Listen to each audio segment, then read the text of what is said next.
Welcome to George on Cars. Today, I've got an amazing video. I'm going to be reviewing a 2018 Ford Edge SEL all-wheel drive. But before I do, let me tell you a little bit about this month's charity. And by the way, if you have a new or used vehicle that you'd like me to feature on the channel, send me an email at georgeoncars@gmail.com. So this month's charity of the month is the Sick Kids Hospital in Toronto. Now the hospital opened their doors in 1875, and since then they've been dedicated to the health and well-being of children from around the world. Not only are they providing necessary medical care to children, but they're also training our medical professionals of tomorrow and investing in groundbreaking research to improve the lives of all of us. So if you enjoy this video, click on the Sick Kids Foundation link in the show notes below and donate if you can. And even $1 or $2 can make a difference if we get enough people to watch and donate.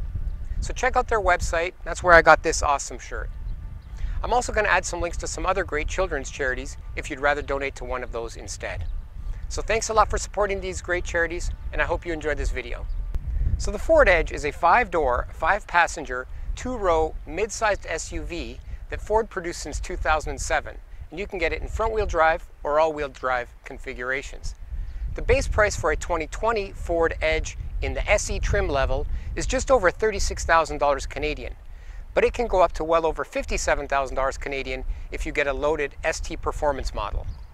Now the first generation of Edge was produced from 2007 to 2014, and then Ford did a complete redesign for the 2015 model year, and then a minor refresh in 2019. Now this is a pretty good seller for Ford.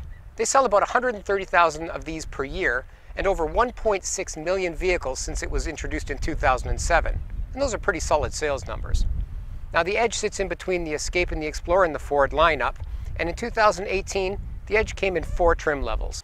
SE is the base trim level, and it comes with such features as auto start-stop technology, sync infotainment system, push-button start, and capless fuel filling.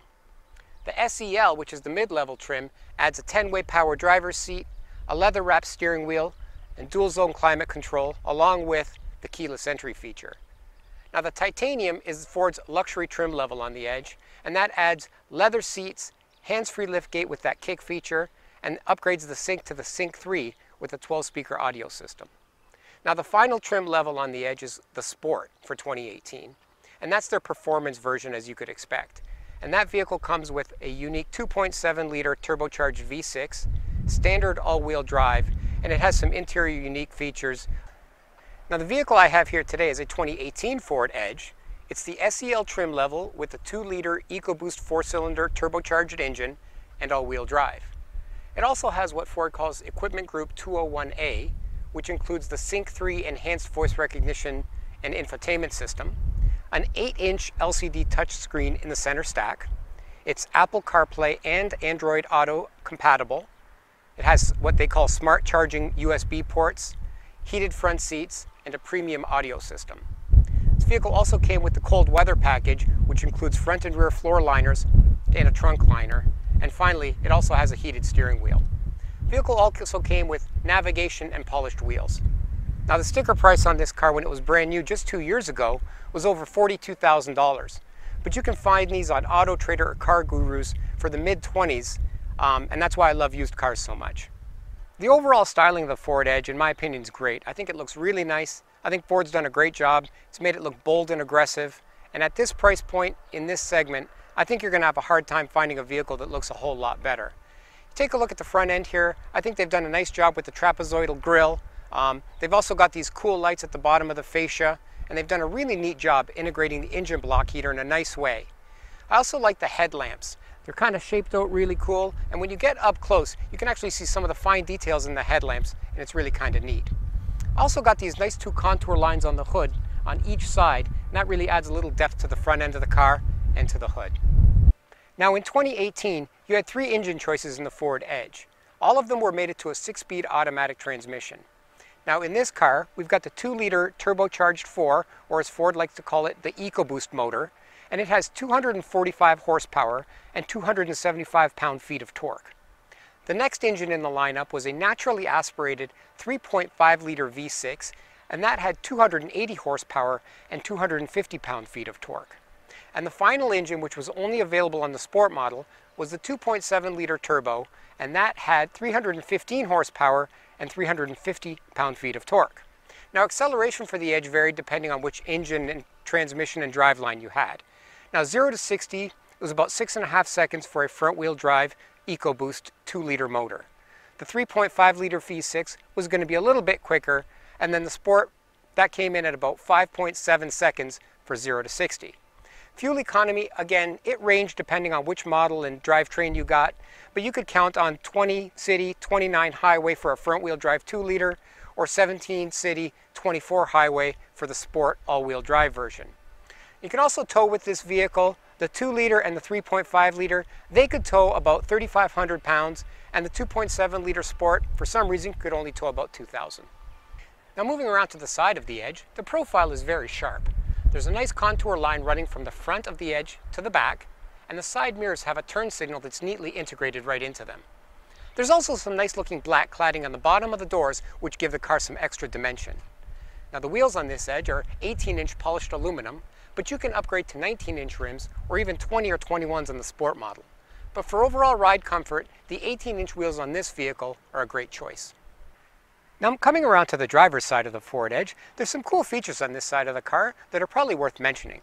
Now, this vehicle has a keyless entry, which means that you can lock and unlock the doors simply by keeping the keychain or key fob in your pocket and just touching the door handle.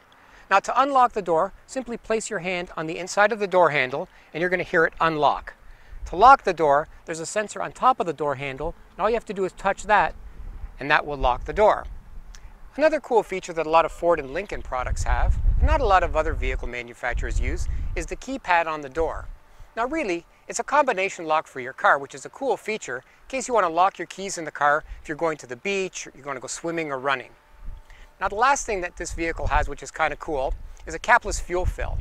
Now, there's no gas cap to remove when you want to fill up your car with gas. You just open the fuel door, insert the nozzle at the gas station, and when you're done filling it up, just remove the nozzle and shut the fuel door.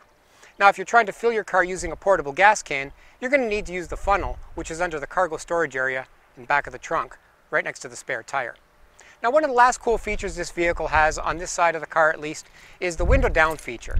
So on a hot day like today, all you have to do is press and hold the unlock button, and it's going to lower these front windows, which really lets the car air out on a hot day. And it's just a nice little feature that a lot of cars have, but maybe not everyone knows about. Now, working our way around to the back end of the Ford Edge, the back end of this vehicle is quite nice. They've got a cool looking spoiler up top, and the tail lights are unique. Just like the front headlights, they have some cool details in them when you get up close. The dual exhaust also has chrome tips, and it fits in with the car's sporty styling. Now, you're probably wondering what that 2-liter EcoBoost sounds like, so let's give it a cold start. That's what I'm talking about. Now, once you open the rear hatch, you're going to find that the lift over height is relatively low and it's easy to load. The trunk is very roomy and spacious, and there's almost 40 cubic feet of space behind the rear seats. There's also some nice storage areas in the side panels of the trunk too. There's another hidden storage area under the cargo floor, and that's where you're going to find the spare tire and the jack. Now, you also have a 12-volt power point back here, and you can drop the seats from the back using these buttons. And when you do, you're going to have 73.4 cubic feet of cargo room with the seats folded down. Now, getting in and out of the Edge is easy. The step-in height is good and the door opens nice and wide. Overall, the interior is very nice, roomy and comfortable, and there's a lot of soft touch surfaces on the dash, armrests, and door panels. There's also a lot of interior storage, which comes in handy on long road trips. Now, the front seats don't look very fancy, but they're very comfortable and there's plenty of leg and headroom. And the steering wheel, well, it has a nice feel to it, and it also has these easy to use and functional buttons to control the instrument cluster, cruise control, and voice activated functions. It also has these paddle shifters, which, unless you got the sport version of the Edge, I don't really see anyone using. The instrument cluster is clear and easy to program using the arrows and the buttons on the steering wheel, and in the center there's a speedometer with an LCD screen on each side of it.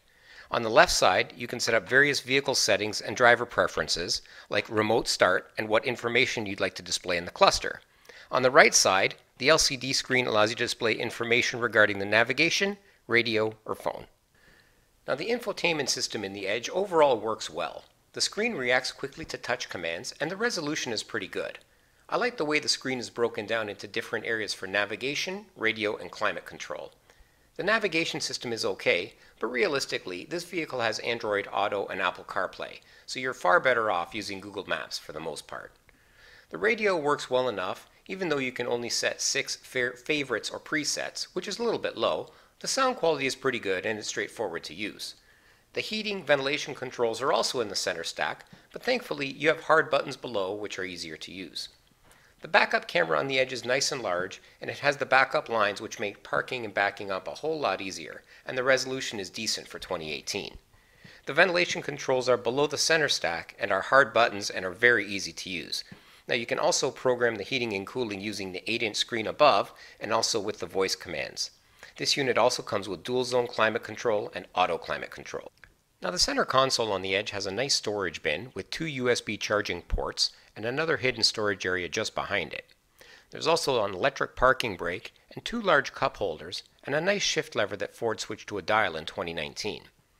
The armrest is soft touch and very comfortable, and when you open it, you'll notice it's divided into 2 sections. The top is very good for holding smaller things, and the bottom is very deep to hold larger items. Also in the bottom section of the console is a 12-volt power outlet and a place to put your key fob to start your Edge if the key fob battery dies. On the passenger side of the vehicle, you'll see that you have a 12-volt power outlet, lots of storage in the door panel and next to the seat, and a large locking glove box. Now getting in and out of the rear seats on the Ford Edge is pretty easy. The step-in height is reasonable, and just like the front, the back doors open nice and wide. There's plenty of leg and headroom even for 3 people, and the seat comfort is quite good. There's also plenty of storage room in the back seat, in the door pockets, and there's also some storage on the back of the front seats.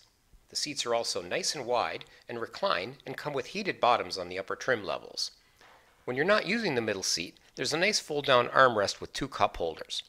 There's also 2 vents in the center console that send air to the back seats. They're not controllable from the rear, but they keep the back seat comfortable. There's also a convenient 12-volt power outlet in the back console. So here we are taking out the 2018 Ford Edge for the road test. And again, interior here is very nice. The gauge layout is good. The ergonomics are good. Everything is where you expect it within fingertips reach.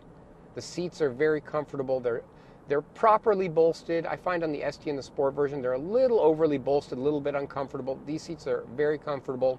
You're going to find the ride comfort in this trim level is very good, especially with the 18-inch rims and tires. The suspension is tuned nicely, and with those 18-inch rims and tires, the ride is very comfortable. You're going to find it's a little bit more aggressive if you get into the ST or the Sport version of this vehicle. The suspensions are tuned a little different on those. Again, in here, very comfortable. The wind noise, there's really none. I'm only doing about 50 miles an hour here. It's no wind noise, no road noise. Not a lot of squeaks and rattles, and this vehicle has some miles on it, so it's bolted together pretty well. Find the HVAC controls work really good in this car. You can access them through the touch screen. There's hard buttons, and then you can even do some commands through the voice recognition system here. The radio, again, it works well. This isn't the top-end radio that you can get in the Edge, but it sounds pretty good for the most part, and it's easy to use. Where you're going to probably notice a little bit of a challenge in this vehicle technology-wise is the navigation system. It has a hard time finding the points of interest. It doesn't recognize, because it's not updatable or doesn't get updates, it doesn't recognize new construction, and we found on a recent road trip that it doesn't redirect you for traffic. So for the most part, I'd save the $800 that it costs, and because this car has Android Auto and Apple CarPlay, you're just better off using Google Maps. Exterior visibility on this vehicle is good. You're not going to have any problem seeing out, as you would expect in an SUV. Looking out the front, the back, or the sides, exterior visibility is very good. The one place you're going to notice a little bit of a challenge is the A-pillars are a little bit thick on this vehicle, and when you look down to the left and down to the right, you are going to have a little bit of a challenge seeing in those spots. But otherwise, the visibility in this vehicle is excellent. What I really like about this Ford Edge is its simplicity. It's a nice, simple vehicle. The all-wheel drive is always on and it works, and Ford calls it intelligent all-wheel drive, and it really is. You don't have these silly buttons that you're never going to use, like these dials for off-road, sand, snow, mud. It's just all-wheel drive, and it works all the time, and it works really well. Same with the suspension. There's no silly settings like Sport, Sport Plus, Track. It's just a nice, comfortable setup in the suspension that gives you a nice ride in all driving conditions, really. The steering wheel, it's nicely weighted for city driving and highway driving. This has all-wheel drive, so there's no torque steer. And again, it's just nicely weighted. It's not overly sporty. You're not getting a tremendous amount of feel back, but this being the touring type of vehicle that it is, it's a perfect setup, really. Now, the acceleration with the 2-liter engine is actually pretty good once you're up and running. From a standing start, it's a little bit on the sluggish side. I'm not sure if that's the engine or the gearing, but once you're up and running, this vehicle actually moves pretty well, surprisingly well, with that 2-liter 4-cylinder EcoBoost motor. And the engine's actually very nice. It's very smooth. For a turbocharged engine, it actually gives you the power in a relatively linear fashion. There's not a lot of noise, vibration, or harshness, and it's really nice that Ford doesn't actually pipe in any fake engine noise. Now, the transmission in this vehicle is a 6-speed automatic, and in most driving conditions, it's going to work very well for you. You're going to find in certain instances that the upshifts and the downshifts can be a little bit sluggish, but for the most part, the transmission shifts fine. You do have these paddle shifters on this vehicle, which, unless you got the Sport or the ST trim level, I don't really see anybody using. So my overall impressions for the 2018 Ford Edge are, this is a great 2-row, 5-passenger SUV, and it's a great used car value for around $25,000 Canadian. It's a very comfortable vehicle with lots of storage room, and it's great for road trips. It also has decent acceleration with the 2-liter 4-cylinder engine, and the handling is what you'd expect in a touring car. There's a lot of great safety equipment in this vehicle as well, like stability control, traction control, and rollover protection. This vehicle also has a ton of airbags and a 5-star safety rating. Now, if you're looking at getting a 2018 Ford Edge, some other products you might want to consider would be the Honda Passport, the Nissan Murano, the Hyundai Santa Fe, and the Chevrolet Blazer. And if you're looking for some other reviews on YouTube, you should check out Redline Reviews, Ray T's Rides, Alex on Auto, the Fast Lane Now, and Motormouth, as they've done all great reviews on the Ford Edge. Well, that's it, guys. That's my review of the 2018 Ford Edge SEL all-wheel drive. Thanks a lot for watching the video, and if you enjoyed it, hit like and subscribe, but more importantly, support the charity of the month if you can, even if it's just with a few dollars. Thanks a lot for watching this video, and we'll see you next time.